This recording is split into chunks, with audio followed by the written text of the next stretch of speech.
Hello everyone, welcome back to my channel. आज हम देखने वाले हैं फीवर। मैंने फीवर की ये टेबल्स बनाई है जिससे आप लोगों को और अच्छे से समझ में आ जाए। तो जिसमें डिफरेंट टाइप्स ऑफ फीवर्स के बारे में दे रखा है और उनके कुछ-कुछ सिम्पटम्स के बारे में भी दे रखा है, जिससे हम उन्हें आइडेंटिफाई कर सकते हैं, डायग्नोस कर सकते हैं। तो चलिए स्टार्ट करते हैं।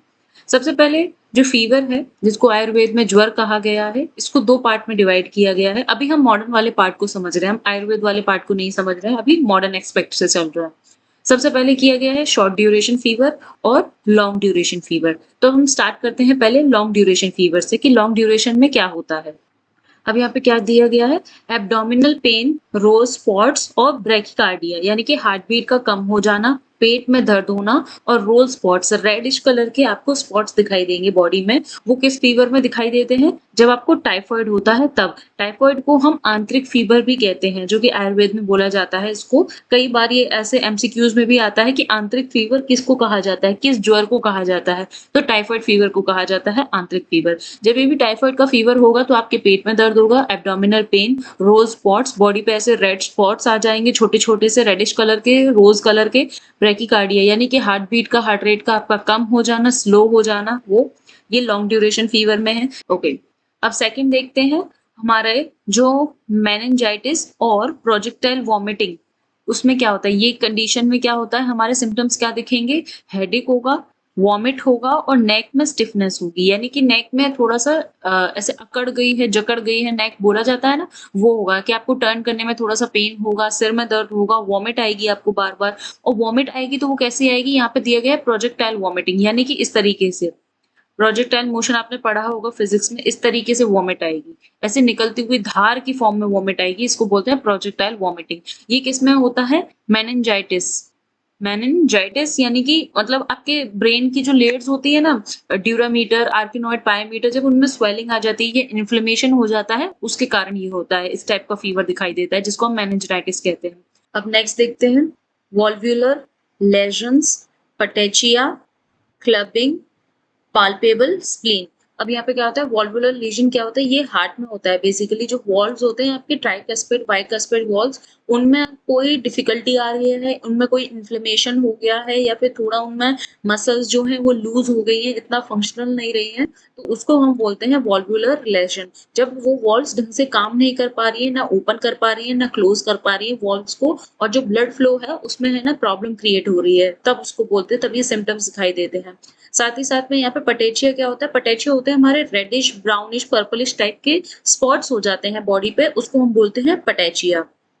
इसके बाद क्लबिंग। क्लबिंग क्या होती है, ओल्ड एज में जो होते हैं रेस्पिरेटरी प्रॉब्लम्स होने के कारण, जिनको सांस लेने में ज्यादा प्रॉब्लम होती है, अस्थमा वगैरह वाले पेशेंट्स, या फिर ओल्ड एज के रिलेटेड है बेसिकली। क्लबिंग क्या होता है, नेल्स में जो है ना आपके नेल्स थोड़े से ऊपर की तरफ उठ जाते हैं, ऐसे नेल्स का एंगल आ जाता है, जैसे नॉर्मली ये प्रोजेक्टाइल मोशन का दिखाया था ना, इस तरीके से नॉर्मल नेल होता है, ऐसे है, और है ना हल्का सा थोड़ा सा ऐसे ही ऊपर होगा। लेकिन उसमें क्या होता है, एकदम स्लांटेड तरीके से एक एंगल बनने लग जाता है। यहाँ पर जब हम देखते हैं नॉर्मल नेल्स के साथ में, तो ये एंगल बनने लग जाता है, जिसको बोलते हैं हम क्लबिंग। दो नेल्स को जब हम मिलाकर देखेंगे तो उनके बीच में काफी एंगल बनने लग जाता है, उसके बीच में गैप आने लग जाता है, उसको हम बोलते हैं क्लबिंग। ठीक है, नेक्स्ट है इसमें पाल्पेबल स्प्लीन, यानी कि स्प्लीन को आप पाल्पेट कर सकते हैं इस कंडीशन में। ये किस कंडीशन में होता है, ये सारे सिम्टम्स कब दिखेंगे, जब आपको एंडोकार्डाइटिस होगा, यानी कि आपका हार्ट से रिलेटेड प्रॉब्लम होगी। जो हार्ट की जो वॉल्स होती हैं, मायोकार्डियम, एंडोकार्डियम जो होती है, उसमें अगर आपको इन्फ्लेमेशन हो रहा है या कोई फंक्शन में डिसफंक्शन हो रहा है, प्रॉपर्ली वो फंक्शन नहीं कर पा रहे, उसके वॉल्स में प्रॉब्लम आ रही है, तब आपको ये सारे सिम्टम्स देखने को मिलेंगे। कफ हो रहा है आपको, loss of weight, weight loss हो रहा है, और एनोरेक्सिया हो रहा है, यानी कि ऑक्सीजन की प्रॉपर सप्लाई नहीं हो पा रही है, आपके रेस्पिरेटरी प्रॉब्लम हो रहा है आपको, वेट लॉस हो रहा है, और कफिंग हो रही है आपको, कफ हो रहा है, खांसी हो रही है बार बार। ठीक है, तो ये किसमें होता है, पल्मोनरी ट्यूबरक्लोसिस में। जो टीबी होती है उनके पेशेंट्स में ये अक्सर कर देखा गया है, लॉन्ग ड्यूरेशन का फीवर रहता है, साथ ही साथ में ये अदर सिम्टम्स भी उनको दिखाई देते हैं। नेक्स्ट यहाँ पर abdominal pain, post history of amoebic dysentery, यानी कि एब्डोमेन में पेन हो रहा है आपके और आपकी पहले भी पास्ट हिस्ट्री भी है। पास्ट में भी आपको पहले भी सॉरी मैंने उसको पोस्ट पढ़ा, ये पास्ट है। पास्ट में भी आपको अमीबिक डायसेंट्री हो चुकी है, लूज मोशन हो चुके हैं, अतिसार हो चुका है जिसको हम आयुर्वेद में कहते हैं। तो ये यहाँ पे अमीबिक डायसेंट्री की वजह से ये प्रोटोजोआ है, इसकी वजह से आपको जब लूज मोशन हो जाते हैं तभी आपकी कंडीशंस दिखाई देती है, तब आपको फीवर आ सकता है लॉन्ग ड्यूरेशन में, जिसके साथ-साथ आपको ये सिम्पटम्स दिखाई देंगे। और इसमें क्या होगा, ये अमीबिक लिवर एब्सेसिस होगा। यहाँ पे एब्सेसिस का मतलब होता है जब हमारी बॉडी के किसी सेल्स में हमारे फ्लूइड जो होता है एक्यूमुलेट हो जाता है, उसको हम बोलते हैं एब्सेसिस। तो उस कंडीशन में ये आपको दिखाई देंगे सारे सिम्टम्स। अब नेक्स्ट देखते हैं हेपेटो यानी कि लिवर, स्प्लीनो यानी कि स्प्लीन और मेगेली। हेपेटोमेगेली या स्प्लीनोमेगेली हो रखा है यानी कि लिवर इनलार्ज हो रखा है या स्प्लीन इनलार्ज हो रखा है, या फिर यहाँ पे आपको लिम्फेडिनोपैथी हो रखा है। लिम्फेडिनोपैथी क्या होता है, जब आपके जो लिम्फ नोड्स होते हैं उनमें स्वेलिंग आ गई है, वो सूज गए हैं। जिन डिफरेंट डिफरेंट पोजीशन में हमारी बॉडी में लिम्फ नोड्स प्रेजेंट रहते हैं जो कि हमारे ब्लड को प्योरीफाई करते हैं, टॉक्सिन्स को हमारे बाहर निकालते हैं, खींचते हैं ब्लड में से और इम्यूनिटी देते हैं हमें उनको बाहर निकाल कर। ये डिफरेंट डिफरेंट रीजन में प्रेजेंट रहते हैं, जैसे कि हमारे नेक में, हमारे आर्मपिट्स में, हमारे रिप्रोडक्टिव पार्ट वाले एरिया में। तो डिफरेंट एरियाज में हमारे लिम्फ नोड प्रेजेंट रहते हैं और उनमें किसी भी कारणवश अगर वो इन्फ्लेम्ड हो रहे हैं या उनका साइज एनलार्ज्ड हो रहा है, साइज अपने साइज से बड़े हो रहे हैं, तो उसको हम बोलते हैं लिम्फेडिनोपैथी। ये किस कंडीशन में होते हैं, ये सिम्टम्स कब दिखाई देंगे हमें, ल्यूकेमिया यानी कि ब्लड कैंसर की कंडीशन में, और लिम्फोमा क्या होता है, जब हमारे लिम्फ नोड का कैंसर होता है। ये मैंने यहाँ पे लिखा भी हुआ है, नीचे करके दिखाती हूँ। लिम्फोमा कैंसर यानी कि लिम्फ नोड का जो कैंसर होता है उसको बोला जाता है। इसका एक और नाम है यहाँ पर नॉन हॉडकिंस लिम्फोमा। ये हमारा दोनों नाम से बोला जाता है, कॉमनली इसको इस नाम से जाना जाता है। जो भी याद रखिएगा, मेडिसिन में या आयुर्वेद पार्ट में जो भी स्पेसिफिक या स्पेशल नेम से या कॉमन नेम से जो पुकारा जा रहा है ना किसी डिसीज को, तो वही कॉमनली पूछा जाता है। वही एमसीक्यूज में या फिर आपको जो एग्जामिनर होगा या टीचर होगा वो उन्हीं कॉमन नेम्स को, और जो मोस्टली बोले जा रहे हैं या मेडिसिन में या फिर डायग्नोसिस के टाइम पर जो टर्म यूज किए जा रहे हैं उन्हीं टर्म्स को ज्यादातर बोला जाता है। तो यहाँ पर है ये नॉन हॉडकिंस लिम्फोमा, यानी कि ये लिम्फ नोड्स का जो कैंसर है उसको बोला जा रहा है। इसमें क्या होता है, पेलएबेस्टियन फीवर होता है। पेलएबेस्टियन फीवर क्या होता है, एक पेलएबेस्टियन फीवर होता है इसमें, जो कि ये रेयर कंडीशन है तब होता है। इसमें क्या होता है, 9 डेज की साइकिल होती है। 9 डेज की साइकिल इसमें दोनों में होती है। जैसे अगर आपको कैंसर हो रखा है लिम्फ नोड का, तो उसमें है ना 9 डेज का कीमोथेरेपी यानी कि आपके मेडिसिन और कीमोथेरेपी रेडिएशन वगैरह चलते हैं 9 डेज के गैप्स में। उस तरीके से एक टर्म उसके लिए भी यूज किया जाता है, और एक यूज किया जाता है जब हमारे पेलएबेस्टियन फीवर के सिम्टम्स दिखाई देते हैं। वो क्या होता है, 9 डे की फीवर की साइकिल चलती है जिसमें से 3 दिन फीवर आता है और 3 दिन फीवर नहीं आता है। इसी को बोलते हैं हम पेलएबेस्टियन फीवर, जो कि आपको लिम्फ नोड यानी कि लिम्फोमा, जब लिम्फोमा कैंसर होगा तब आपको दिखाई देगा। अब नेक्स्ट है यहाँ पर कफ, हिमोटाइसिस, ब्रेथलेसनेस। कफ, नॉर्मली जो कफ कोल्ड हो रखा है आपको वो। हिमोटाइसिस क्या होता है, मैंने यहाँ पर भी लिखा होता है, हिमोटाइसिस होता है ब्लड आना वॉमिटिंग में। जब भी आप वॉमिट कर रहे हैं और आपको वॉमिटिंग में ब्लड आ रहा है उसको बोलते हैं हीमोटाइसिस। ब्रेथलेसनेस यानी कि सांस लेने में दिक्कत हो रहा, ये किस किस कंडीशन में आपको ये सिम्टम्स दिखाई देंगे, यहाँ पे होता है brucellosis and other occupational hazards. Brucellosis क्या होता है ये भी मैंने नीचे लिख रखा है। ब्रूसिलोसिस क्या होता है, ब्रूसिलोसिस होता है हमारे जो भी कैटल्स हैं, एनिमल्स हैं, शीप है, गोट है, पिग्स हैं, डॉग्स हैं, काव हैं, बफेलो हैं, उनके थ्रू जो हमें बैक्टीरियल इन्फेक्शन ट्रांसफर हो रहा है उसको हम बोलते हैं ब्रूसिलोसिस। इसमें क्या होता है, इसको हम माल्टी फीवर भी बोलते हैं, जो कि एनिमल्स वगैरह से हमको ट्रांसफर होता है, जिसकी वजह से जिसका टर्म है ब्रूसिलोसिस। अब लॉन्ग ड्यूरेशन वाले फीवर्स हमारे कंप्लीट हो चुके हैं। अब हम देखते हैं शॉर्ट ड्यूरेशन वाले। शॉर्ट ड्यूरेशन फीवर्स में क्या होता है, बेसिकली दो चीजें होंगी, सिम्टम्स के साथ में या सिम्टम्स के बिना, यानी कि विदाउट स्पेसिफिक सिम्टम्स और विद स्पेसिफिक सिम्टम्स। आपको जो फीवर का शॉर्ट ड्यूरेशन का फीवर आ रहा है उसमें क्या क्या कैटेगरी है वो देखते हैं। अब विदाउट कोई स्पेसिफिक सिम्टम्स के, साइंस के, अगर आपको फीवर आ रहा है शॉर्ट ड्यूरेशन के लिए, वो क्या होता है, उसको हम बोलते हैं इन्फ्लुएंजा। ये बेसिकली वायरल इन्फेक्शन के थ्रू जो फीवर आता है थोड़े टाइम के लिए, 4-5 दिन के लिए, फिर अपने आप ठीक हो जाता है एक आध दो एंटीबायोटिक वगैरह एंटीपायरेटिक मेडिसिन लेने से, तो उसको हम बोलते हैं शॉर्ट ड्यूरेशन फीवर। अब विद स्पेसिफिक सिम्टम्स, जो स्पेसिफिक सिम्टम्स के साथ में शॉर्ट ड्यूरेशन के लिए फीवर आ रहा है वो कौन से है वो देखते हैं। अब यहाँ पे क्या होता है सबसे पहले other signs of viremia and progressive weight loss high risk behaviour.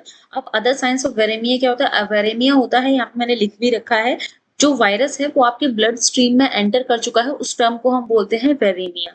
Progressive weight loss, आपका बहुत टाइम से जनरली बस वेट लॉस हुए जा रहा है हुए जा रहा है, बिना किसी रीजन के, बिना किसी इन्फेक्शन के या किसी चीज के, कोई बीमारी नहीं है, कुछ नहीं है, लेकिन प्रोग्रेसिवली वेट लॉस चल रहा है। And high risk behaviour, high risk behaviour क्या होता है? हाई रिस्क बिहेवियर यहाँ पे दो टर्म्स के लिए यूज किया गया है कि जो वेरेमिया यानी कि जो वायरस आपकी बॉडी में एंटर कर गया है, अभी इनएक्टिव फॉर्म में है, मतलब एंटर कर गया है लेकिन ऐसे एज सच कोई बहुत ज्यादा हजार्डियस इफेक्ट्स नहीं दिखा रहा है आपकी बॉडी में, आपको कोई बीमारी नहीं कर रहा है, कुछ नहीं कर रहा है, तो उस टाइम पे वो इनएक्टिव फॉर्म में है। लेकिन अगर एक्टिव फॉर्म में आ जाए तो वो क्या-क्या इन्फेक्शंस कर रहा है, आपकी इम्यूनिटी को लो कर रहा है और आपको अदर इन्फेक्शंस जो हो रहे हैं बहुत जल्दी-जल्दी हो रहा है। आपको बहुत जल्दी कोल्ड कॉफ हो रहा है, फीवर हो रहा है, प्रोग्रेसिवली वेट लॉस हो रहा है, तो ये उसके एक्टिव होने के बाद में है। तो इसी को हम बोलते हैं इसके other signs of viremia and इसको हम हाई रिस्क बिहेवियर के अंदर भी रख सकते हैं। और हाई रिस्क बिहेवियर में एक और चीज आ जाती है कि है ना, आपका जो नेचर है एकदम से मतलब चाइल्डिश जो नेचर होता है ना, कभी-कभी एकदम एक्सट्रीम चाइल्डिश नेचर हो जाना, एक्सट्रीम कभी मैच्योर नेचर होना,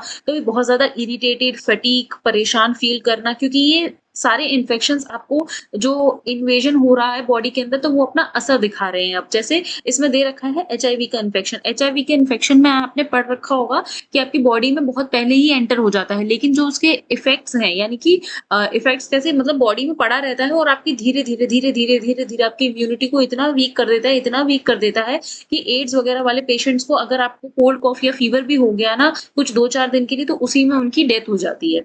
क्योंकि उनकी इम्यूनिटी इतनी लो कर दी है, इतनी लो कर दी है, तो वही इसमें हाई रिस्क बिहेवियर में इसको इंक्लूड कर सकते हैं हम। तो यहाँ पर मतलब आपकी बॉडी में एंटर हो गया है, लेकिन उस टाइम पे कोई साइन एंड सिम्पटम्स इतने ज़्यादा नहीं दिख रहे हैं, लेकिन लॉन्ग ड्यूरेशन में जाकर वो आपको इफ़ेक्ट दिखाएगा। जैसे जो एचआईवी के फीवर्स के यहाँ पे बोला गया है विद स्पेसिफिक सिम्पटम्स आते हैं, शॉर्ट ड्यूरेशन बोला गया है, लेकिन एचआईवी इन्फेक्शंस को आप इतनी आसानी से डिटेक्ट नहीं कर सकते हैं। अगर आपको अर्ली स्टेज में पता चल गया है तो आप उसको प्रोटेक्ट कर सकते हैं, थोड़ी-सी प्रिवेंशंस ले सकते हैं, प्रिकॉशंस ले सकते हैं कि आप दूसरों को ट्रांसफर ना करें, लेकिन होल ट्रीटमेंट अभी एचआईवी का, एड्स का अवेलेबल नहीं। अब नेक्स्ट देखते हैं यहाँ पे थ्रोट पेन, यानी कि आपके गले में पेन होना, डिफिकल्टी इन सॉल्विंग, कुछ भी खाने में पीने में, खाना निगल रहे हैं तो दर्द हो रहा है, पानी पी रहे हैं तो दर्द हो रहा है, ये किन किन कंडीशंस में होता है?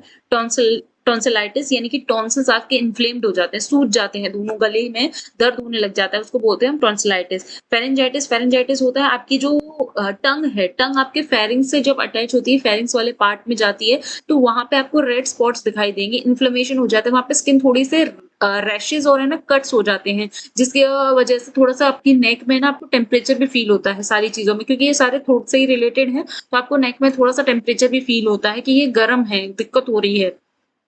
जब इसको क्या करते हैं, जब आप मिरर वगैरह में अपना मुंह खोलकर टंग को बाहर निकाल कर अगर आप देखेंगे टॉर्च वगैरह मुंह में डाल के, तो आपको रेड रेड स्पॉट्स दिखाई देंगे फेरेंजाइटिस में। और टॉन्सिलाइटिस में भी जब आपके बहुत ज्यादा टॉन्सिल्स इन्फ्लेम्ड हो जाते हैं, तो वो भी उनका भी गोल गोल स्ट्रक्चर आपको दोनों साइड्स में दिखाई देता है टॉन्सिलाइटिस का।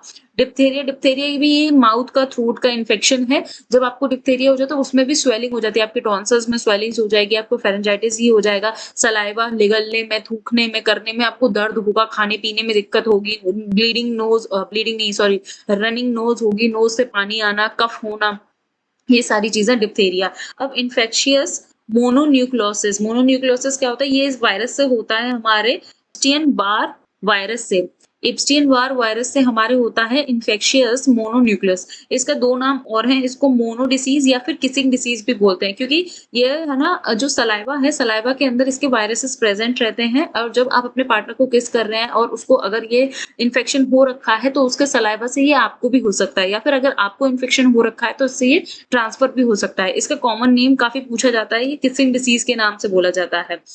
तो इसमें भी शॉर्ट ड्यूरेशन के लिए फीवर आता है, साथ ही साथ में थ्रोट में पेन होगा, डिफिकल्टी होगी आपको स्वॉलोइंग में, ये आपको फीचर्स इसमें दिखाई देंगे। नेक्स्ट इसमें देखते हैं, शॉर्ट ड्यूरेशन में हमारा थर्ड है ये, यहाँ पे कफ होना, चेस्ट में पेन होना और रस्टी स्पूटम आना, यानी कि आप जो थूकते हैं, जो बलगम वगैरह आपको आ रहा है मुंह में, उसमें थोड़ा रेडिशनेस और ब्राउनिशनेस दिखाई देना, यानी कि ब्लड आना, उसको हम बोलते हैं रस्टी स्पूटम। ये किस में आता है? निमोनिया के केस में आता है। और जब हमारे जो वॉल्स हैं, जब हम थूक रहे हैं, बहुत ज्यादा एक्सेसिव खांसी आ रही है, हमको बार बार हम स्पिट कर रहे हैं, तो उसकी वजह से जो हमारा नेक है, हमारे फेरिंग्स वाला एरिया है ना, वो छिल जाता है, स्वॉलो होता है, वैसे भी इन्फ्लेम्ड है, दर्द है उसमें, और वो छिल गया है तो उसमें से वहाँ से थोड़ी-सी ब्लीडिंग होने लग जाती है, जिसकी वज़ह से स्पूटम में रेडिशनेस और ब्लड आ जाता है। नेक्स्ट देते हैं राइगर्स। राइगर्स क्या होता है? मतलब कपकपी, ऐसे कपकपी वाला फीवर आपको कभी ना कभी लाइफ में आया होगा या फिर आपने दूसरों को देखा होगा कपकपाते हुए बुखार चढ़ रहा है। तो उसमें क्या-क्या होता है? इसमें भी 2 कंडीशंस होती हैं कि अगर आपको बर्निंग मैच्योरेशन हो रहा है, यानी कि जब आप यूरिन पास कर रहे हैं तो उसमें आपको पेन हो रहा है, बर्निंग सेंसेशन हो रही है, जलन हो रही है। ये साइन्स है ना, वैसे बर्निंग सेंसेशन का आपको है ना, जब यूरिन इन्फेक्शन हो रखे होते हैं उसमें भी, और साथ ही साथ में जब आपको डायबिटीज डायबिटीज आपकी जब हाई है, शुगर हाई है, आप मेडिसिन ले रहे हैं, कुछ भी ले रहे हैं लेकिन कंट्रोल नहीं है और शुगर हाई चल रहा है आपकी बॉडी में, तभी भी आपको बर्निंग मैच्योरेशन होता है। जब आप यूरिन पास करेंगे तो वहां पे आपको जलन होगी, पेन होगा, तो उसको बोलते हैं बर्निंग मैच्योरेशन।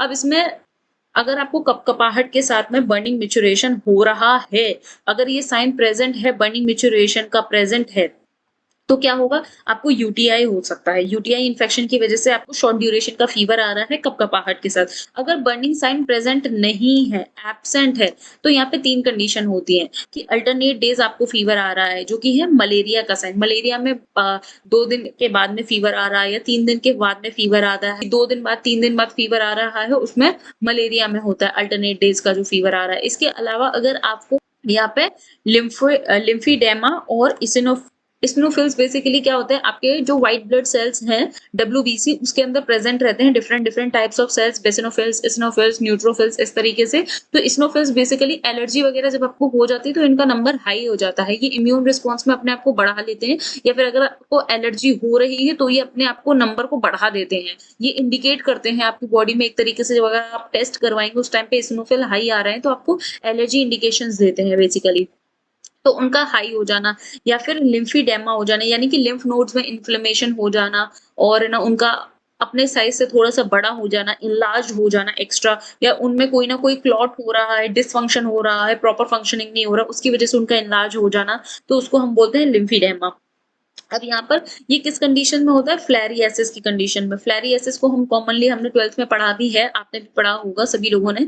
एलिफेंटाइटिस यानी कि हाथी पांव हो जाना, जो कॉमनली बोला जाता है, लोकली जो बोला जाता है, तो एलिफेंटाइटिस किसकी वजह से ट्रांसफर होता है? ये हमारे मॉस्किटो बाइट के थ्रू ट्रांसफर होता है, और ये होता किसकी वजह से? ये पैरासिटिक वॉर्म्स के थ्रू होता है। 12th में आपने पढ़ा होगा, वाउचेरिया वाउचेरिया पेनक्रॉफ्टी करके कुछ नाम था इसका, प्रॉपर्ली मुझे याद नहीं आ रहा है, लेकिन उसी की वजह से एलिफेंटाइटिस होता है, या फ्लैरिएसिस बोला जाता है इसको, जो हाथी पांव है वो हो रहा है।